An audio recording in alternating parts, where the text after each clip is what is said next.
जाको राखे साइया मार सके ना कोई, कुछ ऐसे ही हुआ मुंबई में। सामने मौत खड़ी थी लेकिन गनीमत रही कि जान बच गई। दरअसल कुर्ला स्टेशन पर एक महिला ने चलती ट्रेन में चढ़ने की कोशिश की और हादसे को दावत दे बैठी। ये जानते हुए कि ऐसा खतरनाक हो सकता है, महिला प्लेटफॉर्म छोड़ती लोकल में सवार होने लगी और उसका पैर फिसल गया। हालांकि मुस्तैद लोगों ने फौरन चैन खींच दी और ट्रेन रुक गई, जिसकी वजह से उसकी जान बच गई। लेकिन ये बेहद खतरनाक तस्वीर, विचलित करने वाली तस्वीर।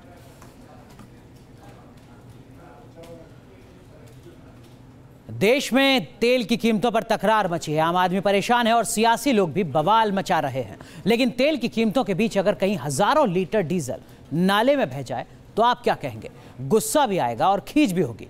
इन तस्वीरों को देखिए।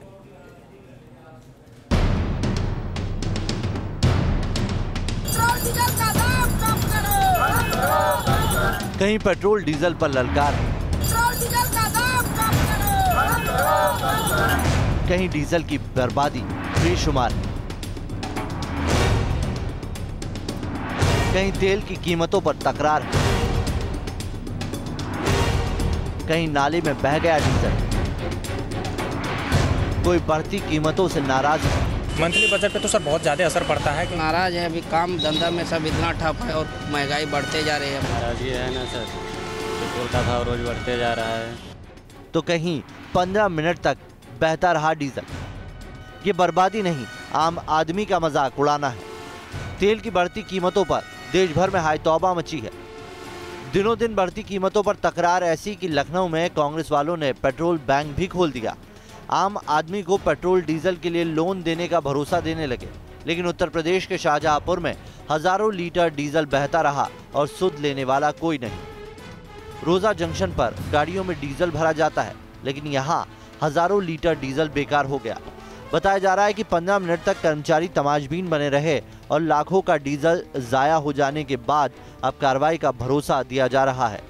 इस लापरवाही के लिए विभाग द्वारा जांच की जा रही है और दोषी व्यक्तियों के खिलाफ सख्त कार्रवाई की जाएगी और भविष्य में इस प्रकार की घटना की पुनरावृत्ति न हो, इसके लिए कर्मचारियों को दिशा निर्देश जारी किए जाएंगे और खिलाफ दोषी लोगों के लिए इसके दंडित किया जाएगा। कार्रवाई तो हो जाएगी, दोषी दंडित भी हो जाएंगे, लेकिन आम आदमी की गाढ़ी कमाई के पैसे से आए इस डीजल की भरपाई कैसे होगी? क्या रेलवे के पास इसका कोई भी जवाब है? और सबसे बड़ी बात कि अगर इस दौरान कोई हादसा हो जाता है तो गुनहगार कौन होगा? शाहजहांपुर से रामविलास सक्सेना के साथ टीम न्यूज़ नेशन। और अब बात मध्य प्रदेश की, जहां एक ऐसी सरकार है जिसके मुख्यमंत्री को लड़कियां प्यार से मामा कहती हैं, लेकिन उनके राज में दमों में एक बेटी दर दर की ठोकर खाती रही और किसी को ख्याल तक नहीं आया। सवालों के घेरे में अस्पताल है। आरोप है कि रेप पीड़ित लड़की को बिना मुकम्मल इलाज के डिस्चार्ज कर दिया गया। बवाल बढ़ा तो अब अस्पताल सफाई दे रहा है।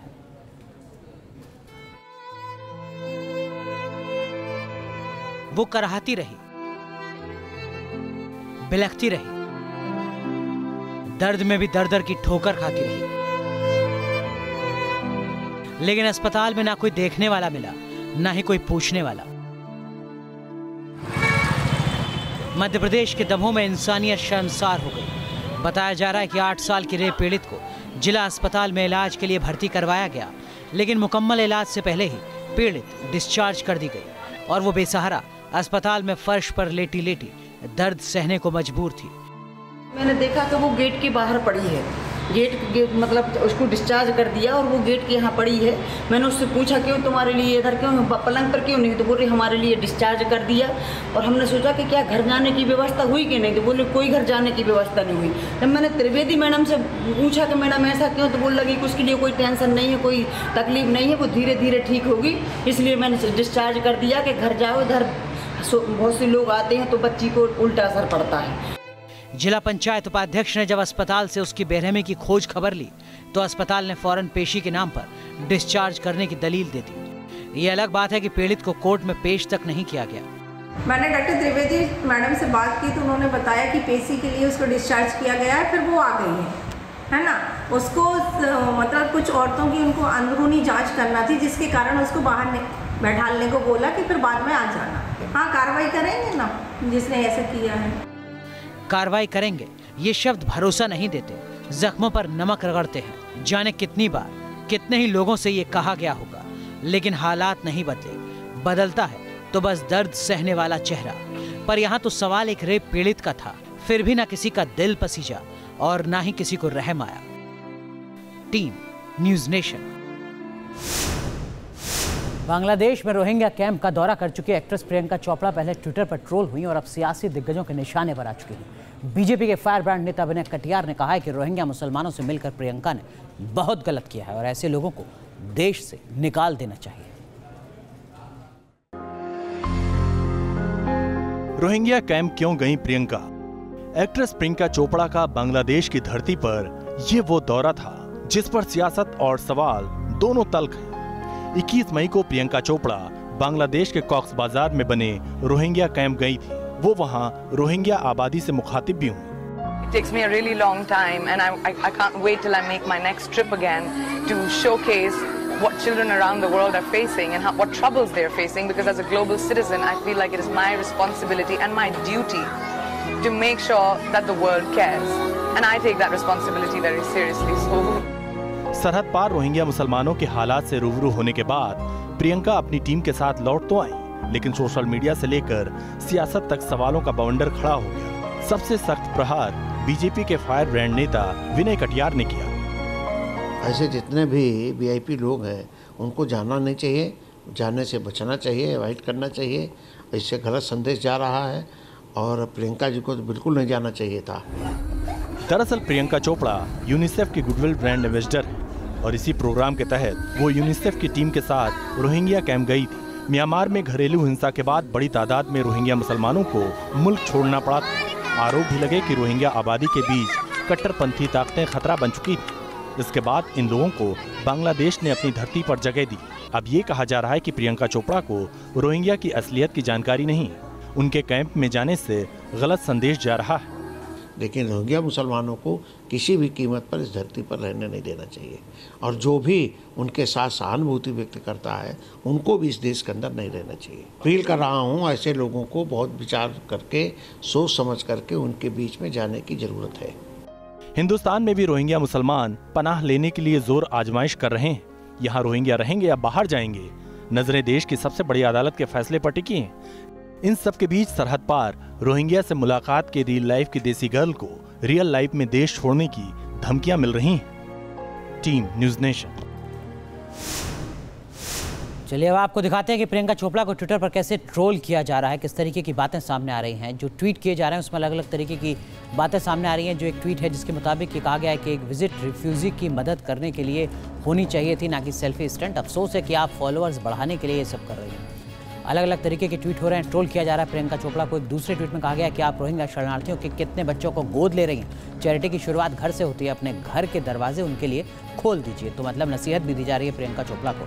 एक तीसरा ट्वीट आपको दिखाते हैं जिसमें कहा गया है कि बड़ी बात कहने के लिए खेद है, लेकिन मैं सिर्फ पूछना चाहता हूँ कि हम भारतीयों के साथ एक ही समस्या है, भारत को भूल जाओ। आप खुद ही बताएं, मुंबई में आप कितने बार गए, उनकी समस्याओं और ज़रूरतों के लिए आपने क्या किया। हम सराहना करेंगे अगर कुछ समय कम से कम हमारी जगहों के आसपास भी रहेंगे। तो लगातार एक के बाद एक इस तरीके के ट्वीट्स किए जा रहे हैं, प्रियंका चोपड़ा को ट्रोल किया जा रहा है और राजनीतिक बवाल खड़ा हो चुका है। चलिए आगे बढ़ते हैं। उत्तराखंड के बाद हिमाचल तक उठी हैं आग की लपटें, जम्मू कश्मीर के पहाड़ों तक पहुंच गई है। इसी बीच मां वैष्णो देवी की त्रिकुटा पहाड़ियों से भीषण आग की तस्वीरें सामने आई हैं। हालांकि आग पर काबू पा लिया गया है, लेकिन देखिए किस तरह अर्धकुमारी के आसपास कितनी विकराल लपटें उठी थीं। रेस्क्यू टीमों ने घंटों की मशक्कत के बाद आग पर काबू पा लिया। आपको बता दें कि कल देर शाम से श्रद्धालुओं को नए रूट से दरबार तक जाने के लिए मना भी किया गया था, लेकिन अब रास्ता खोल दिया गया है। धुआं वहाँ बढ़ता हुआ देख करके हम लोगों को वहाँ के जवानों ने रोक लिया। अच्छे से कॉपरेट करके हम लोगों को कहा कि जो है अभी थोड़ी देर बाद खुल जाएगा, लेकिन नए रास्ते पे धुआं बढ़ता ही गया, इसलिए वहाँ से हमको रोक दिया गया। देश को मिलने वाला है पहला हाईटेक मॉडर्न एक्सप्रेसवे। इंतजार अब चंद दिनों का है। 27 मई को प्रधानमंत्री नरेंद्र मोदी इसका उद्घाटन करने जा रहे हैं। हरियाणा के कौंडली में इसका शुभारंभ होगा। और क्या कुछ खास है इस एक्सप्रेसवे में, ये हम आपको बता देते हैं। ये 6 लेन का एक्सप्रेसवे है जो हरियाणा के कौंडली से शुरू होकर बागपत, गाजियाबाद, ग्रेटर नोएडा होते हुए पलवल तक जाएगा। इसकी कुल लंबाई 135 किलोमीटर है और यह एक्सप्रेसवे खास सुविधाओं से लैस होगा। न्यूज़ नेशन आपको पहली तस्वीरें दिखाने जा रहा है देश के सबसे तेज नेशनल एक्सप्रेसवे की, जिसे ईस्टर्न पेरिफेरल एक्सप्रेसवे के नाम से जाना जाता है। लंबाई की बात की जाए तो 135 किलोमीटर लंबा ये एक्सप्रेसवे बनाया गया है और सबसे तेज़ इसलिए क्योंकि 120 किलोमीटर प्रति घंटे की रफ्तार से गाड़ियां इस पर गुजरेंगी। बड़ा फ़ायदा ये है कि जिन गाड़ियों को जो उत्तर भारत से एंटर करते हुए दिल्ली होते हुए हरियाणा या फिर यूपी के शहरों में जाया करते थे, अब सीधे दिल्ली बाईपास होते हुए वो सीधे दाखिल हो पाएंगे उत्तर प्रदेश और हरियाणा के तमाम शहरों में। तो जाहिर सी बात है, दिल्ली में जो लाखों की संख्या में गाड़ियां एंटर करती थी और उसके बाद वो हरियाणा और उत्तर प्रदेश की तरफ जाती थी, उस गाड़ियों का जो कंजेशन होता था उससे अब दिल्ली वालों को राहत मिलेगी। न सिर्फ कंजेशन से बल्कि पोल्यूशन लेवल भी खासा इससे कम होगा। करीब करीब रिसर्च ये बता रहा है कि 27% तक पोल्यूशन लेवल घट जाएगा। इस एक्सप्रेसवे पर आप देखिए कि ये एक्सप्रेसवे का किनारा है और एक अच्छी खासी करीब 30 मीटर गहरी खाई बनाई गई है। हालांकि ये पानी ड्रेन हार्वेस्टिंग के लिए यहाँ से ड्रेन अगर कोई पानी बरसता है बारिश के सीज़न में तो वो पानी बहने के लिए जगह बनाई गई है। ये करीब 20 से 30 मीटर तक ये गहरा है, यानी कि कोई भी गाड़ी, ये जैसे आप ये गांव देख सकते हैं बगल में है, इन गांव के इलाकों से कोई भी सीधे तौर पर इस एक्सप्रेसवे पर नहीं दाखिल हो सकता है कार के ज़रिए। यानी कि उन तमाम लुटेरों पर भी नज़र रखने की पूरी तरह से कोशिश की जाएगी। कोई भी गाड़ी सीधे तौर पर यहाँ पर एक्सप्रेसवे पर नहीं जुड़ पाएगी और किसी भी तरह की हत्या, लूटपाट और रेप जैसी घटनाओं को रोकने के लिए ये सर्विलांस सिस्टम रखा गया। वीडियो जर्नलिस्ट चेतन के साथ अभिषेक पांडे, ईस्टर्न एक्सप्रेसवे। वैसे हाईटेक एक्सप्रेसवे दिल्ली की ट्रैफिक की समस्या कोई कम नहीं करेगा, बल्कि ये कई सुविधाओं से लैस भी होगा। और वो किस किस तरीके की सुविधाएं हैं ये हम आपको बता देते हैं। इसमें लोगों की ज़रूरत का पूरा खास ख्याल रखा गया है और सुविधाएं मॉडर्न है। ये पहला एक्सप्रेसवे है जिसमें बगीचे हैं, फाउंटेन है, आर्ट गैलरी है। 2.5 लाख से ज़्यादा पेड़ पौधों को लगाया गया है इस एक्सप्रेसवे के इर्द गिर्द। हर किलोमीटर पर फूलों का रंग बदलता रहेगा, यानी सुंदरता का भी खास ख्याल रखा गया है। 40 फव्वारे लगाए गए हैं, जगह जगह पर टोल प्लाजा लगे हैं जो ओवर स्पीडिंग पर भी नज़र रखेंगे। अभी सहयोगी भी बता रहे थे किस तरीके से सर्विलांस का खास इंतजाम किया गया है। हर 2 किलोमीटर पर CCTV कैमरे लगे हैं। बताया जा रहा है कि इसे बनाने में 11 लाख टन सीमेंट और 1 लाख टन स्टील का इस्तेमाल हुआ है। और किस तरीके की स्थिति है, 70 मिनट में 135 किलोमीटर की रफ्तार होगी। अधिकतम रफ्तार 120 किलोमीटर प्रति घंटे की होगी। 7 एंट्री पॉइंट्स हैं। ये एंट्री पॉइंट्स कौन कौन से हैं ये भी हम आपको बता देते हैं। पलवल, दुहाई, मौजपुर, सिरसा, बीर अकबरपुर से एंट्री होगी। डासना, बागपत से भी आप जुड़ सकते हैं। पहला ग्रीन एक्सप्रेसवे है जिसकी कुल लागत 13,500 करोड़ रुपए के आसपास बताई जा रही है। और कहा यह भी जा रहा है कि ये 500 दिन के अंदर बनकर तैयार हुआ है और जो तमाम लाइट्स हैं वो सोलर एनर्जी से जलेंगी। 8 सोलर प्लांट्स मौजूद हैं। हर 500 मीटर पर रेन वाटर हार्वेस्टिंग का इंतजाम है। ड्रिप इरिगेशन से पौधों की सिंचाई की जाएगी। कुंडली टोल प्लाजा पर डिजिटल गैलरी होगी। 7 इंटरचेंजेस होंगे। 221 अंडरपास हैं, 8 रेल ओवर ब्रिज हैं, 3 फ्लाईओवर हैं, 4 बड़े ब्रिज हैं, 46 छोटे ब्रिज हैं। जानवरों को रोकने के लिए बाकायदा फेंसिंग की गई है। ओवरलोडेड गाड़ियों को एंट्री ही नहीं मिलेगी। हर 20 किलोमीटर पर एम्बुलेंस उपलब्ध रहेगी, क्रेन उपलब्ध रहेगी। टायर्स की सुरक्षा के लिए सीमेंटेड कंक्रीट लाइन बनाई गई है।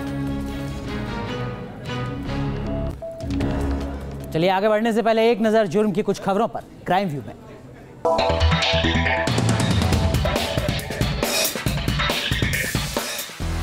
जयपुर के वाटका रोड पर बदमाशों का आतंक, एक युवक की बेरहमी से पिटाई का वीडियो वायरल। गाजियाबाद में टायर फैक्ट्री के मालिक की गोली मारकर हत्या, फैक्ट्री के 3 पूर्व कर्मचारियों पर हत्या का शक। बहराइच में युवक की हत्या के बाद भीड़ का हंगामा, नाराज लोगों ने की पत्थरबाजी, तफ्तीश में जुटी पुलिस। अलीगढ़ में पुलिस और बदमाशों के बीच एनकाउंटर, मारा गया 50,000 का इनामी बदमाश, कई मामलों में था वांटेड। हल्द्वानी में पुलिस ने किया सेक्स रैकेट का पर्दाफाश, एक युवक समेत 3 महिलाओं को पकड़ा। और अब बात सूरत की, जहां पर फिर दिखी है लेडी डॉन की दादागिरी। बाइक पर सवार होकर तलवार लहराती दिखी लड़की। इससे पहले भी मार्च में लड़की खुलेआम सड़कों पर तलवार लेकर निकली थी और अपने साथियों के साथ लोगों को डराती धमकाती दिखी थी, जिसके बाद पुलिस ने उसे गिरफ्तार किया था। एक बार फिर लेडी डॉन की करतूत आपके सामने है। गुजरात के ही राजकोट में दलित युवक की हत्या का मामला अभी तक शांत नहीं हुआ था। एक और शहर में दलित युवक दबंगों के निशाने पर आ गया। मामला बनासकांठा का है, जहां कार्यक्रम में ढोल बजाने में देरी पर युवक की बेरहमी से पिटाई की गई। सिर से पांव तक जख्म के निशान। हॉस्पिटल में बेसुध पड़े लाल को देख परिवार वालों का भी बुरा हाल है। मामला गुजरात के बनासकांठा का है, जहां एक और दलित युवक दबंगों की दबंगई का शिकार बन गया। आरोप है कि एक कार्यक्रम में दलित छात्र की बर्बर पिटाई की गई। कार्यक्रम में ढोल नहीं बजाने पर विवाद बढ़ा था। गांव के सरपंच और उनके बेटे पर मारपीट का आरोप लगा। जख्मी युवक को पालनपुर सिविल हॉस्पिटल में भर्ती कराया गया। इससे पहले 21 मई को राजकोट में एक दलित युवक को पीट कर मार डाला गया। कचरा उठाने के विवाद में बांधकर उसे रॉड से इतना पीटा गया कि उसकी सांसें उखड़ गई। इस घटना से पूरा देश हिल उठा, बावजूद इसके हालात नहीं बदले। ऐसे में सवाल उठता है कि दलित अत्याचार की घटनाओं पर अंकुश क्यों नहीं। 22 मई 2018 ढोलका में सन्ने विवाद में दलित के घर में तोड़फोड़ की गई। 13 मई 2018 बनासकांठा में दलित समाज की बारात में हमला, दूल्हे की पिटाई की गई। 27 फरवरी 2018 साबरकांठा में मूंछ रखने पर दलित युवक को पीटा। ये तमाम आंकड़े तस्दीक करते हैं कि भले ही शहर और तारीख बदल गई हो, लेकिन हालात नहीं बदले। सवाल ये भी कि गुजरात में कितनी बार ऊना जैसी घटनाएं होंगी।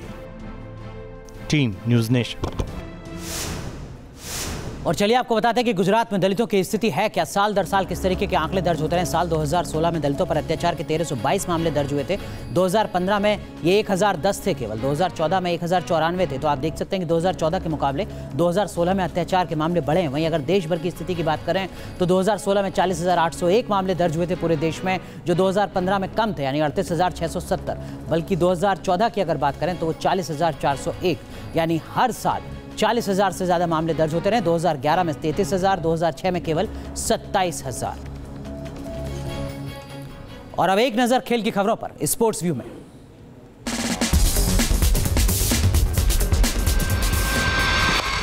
इंग्लैंड दौरे से पहले टीम इंडिया को लगा विराट झटका। नेक स्प्रेन की वजह से विराट कोहली इंग्लैंड में काउंटी क्रिकेट नहीं खेल पाएंगे। विराट इंग्लैंड सीरीज से पहले काउंटी क्रिकेट में हाथ आजमाना चाहते थे। टीम इंडिया के कप्तान विराट कोहली से फिट इंडिया चैलेंज को देश के पीएम नरेंद्र मोदी ने स्वीकार कर लिया है। कोहली ने अपने ऑफिशियल ट्विटर अकाउंट के जरिए प्रधानमंत्री नरेंद्र मोदी को फिटनेस का चैलेंज दिया था। कोलकाता के ऑलराउंडर आंद्रे रसेल ने राजस्थान पर जीत के बाद एक वीडियो जारी किया है, जिसमें वो डांस करते हुए नजर आ रहे हैं। वीडियो में रसेल सिंगिंग भी कर रहे हैं। राजस्थान पर जीत के बाद कोलकाता के खिलाड़ियों ने केक काटकर मनाया जश्न। राजस्थान को 25 रन से हराकर सीजन 11 के क्वालिफायर 2 में पहुंची है केकेआर। सोशल मीडिया पर उल्टे सीधे मैसेज को फॉरवर्ड करना, शेयर करना या लाइक करना महंगा पड़ सकता है। मोदी सरकार ने ऐसे लोगों के खिलाफ सख्ती की तैयारी शुरू कर दी है। इसके लिए ऐसी टीम तैयार की जा रही है जो करीब 716 जिलों में लोगों पर नजर रखेगी। भड़काऊ मैसेज भेजने वाले या फिर गलत खबर फैलाने वालों पर नकेल कसेगी। मुझे लगता है कि सरकार चाहती है कि वो उसे पूरा पता लग जाए कि लोगों की मंशा क्या है, वो क्या क्या प्रकार की जानकारी सोशल मीडिया पर प्रकाशित कर रहे हैं और किस तरीके से उनको अगर एडवांस नोटिस मिल सके कि कुछ चीज़ें गड़बड़ हो रही हैं तो उसको वो एडवांस नोटिस लेते हुए कदम उठा सकें।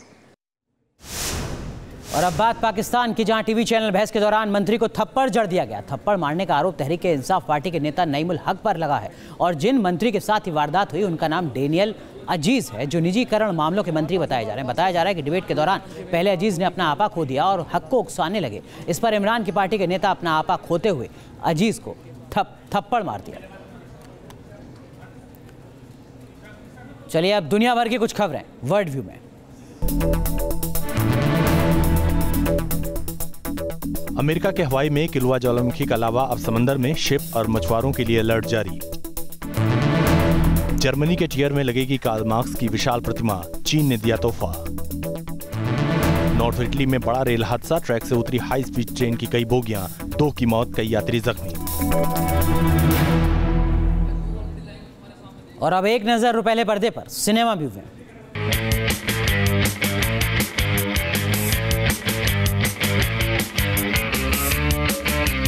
विराट ने पत्नी अनुष्का को फिटनेस चैलेंज के लिए नॉमिनेट किया था। अनुष्का ने चैलेंज को पूरा भी कर दिखाया। सिद्धार्थ मल्होत्रा ने प्रधानमंत्री नरेंद्र मोदी को पत्र लिखा है, जिसमें उन्होंने पशुओं के साथ नैतिक व्यवहार के पक्षधर लोगों की ओर से लिखा। पत्र में सिद्धार्थ ने पशुओं के साथ क्रूरता भरे व्यवहार करने वाले लोगों को सख्त दंड देने की मांग की है। स्टूडेंट्स ऑफ द ईयर 2 के मोशन पोस्टर्स रिलीज कर दिए गए हैं। टाइगर, तारा और अनन्या के लुक्स फैंस को भी पसंद आ रहे हैं। फिल्म 23 नवंबर 2018 को रिलीज होगी। रेस 3 फिल्म के गाने सेल्फिश का टीजर रिलीज कर दिया गया है। गाने के बोल खुद सलमान खान ने ही लिखे हैं, जबकि इसमें आवाज दी है आतिफ असलम और सलमान खान की र्यूमर्ड गर्लफ्रेंड ग्लोरिया वंतूर ने।